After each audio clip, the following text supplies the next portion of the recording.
پاکستان کو IMF سے 1 ارب 2 crore dollar کی قسط موصول۔ پاکستان کو عالمی مالیاتی فنڈ کی طرف سے 1 ارب 2 کروڑ 3 لاکھ ڈالر کی قسط موصول ہو گئی ہے۔ اسٹیٹ بینک آف پاکستان نے IMF سے 1 ارب 2 کروڑ 3 لاکھ کی قسط موصول ہونے کی تصدیق کرتے ہوئے بتایا کہ IMF نے رقم EFF قرض پروگرام کی دوسری قسط کے طور پر جاری کی۔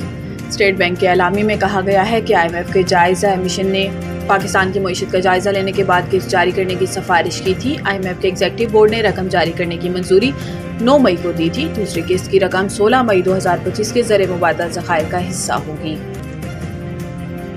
ممکن ہے امریکہ پاک بھارت رہنماؤں کو عشائیہ پر اکٹھا کر لے۔ امریکہ کے صدر ڈونلڈ ٹرمپ نے دورہ سعودی عرب میں گفتگو کرتے ہوئے کہا کہ پاکستان اور بھارت کے تعلقات میں بہتری آ رہی ہے۔ ممکن ہے امریکہ ان ممالک کے لیڈروں کو ایک جگہ جمع کر لے۔ ٹرمپ نے کہا کہ کچھ ہی روز پہلے میری انتظامیہ تشدد کے بڑھتے واقعات رکوانے کے لیے تاریخی جنگ بندی میں کامیاب ہوئی، اس لیے تجارت کو بڑی حد تک استعمال کیا۔ صدر ٹرمپ نے بتایا کہ انہوں نے دونوں ملکوں کی قیادت سے کہا کہ آئیں ڈیل کریں، کچھ تجارت کی جائے، نیوکلیئر میزائل نہ چلائیں، ان چیزوں کی تجارت کریں جو آپ بہت عمدہ بناتے ہیں۔ امریکی صدر نے کہا کہ دونوں ممالک کے پاس بہت طاقتور، مضبوط اور ذہین لیڈر ہیں۔ جنگ رک گئی ہے، امید ہے آگے بھی ایسا ہی رہے گا۔ اگر یہ جنگ نہ رکتی تو اس میں لاکھوں لوگ مر سکتے تھے۔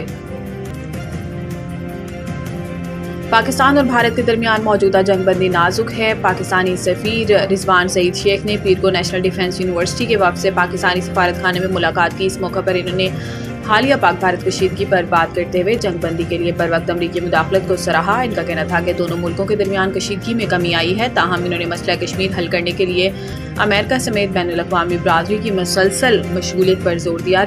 رضوان سعید شیخ نے سنتاز معاہدے کے حوالے سے پاکستان کے عزم کا اعادہ کرتے ہوئے یک طرفہ اقدامات کے خلاف انتباہ دیا جس سے علاقائی استحکام اور غذائی تحفظ کو خطرہ ہو۔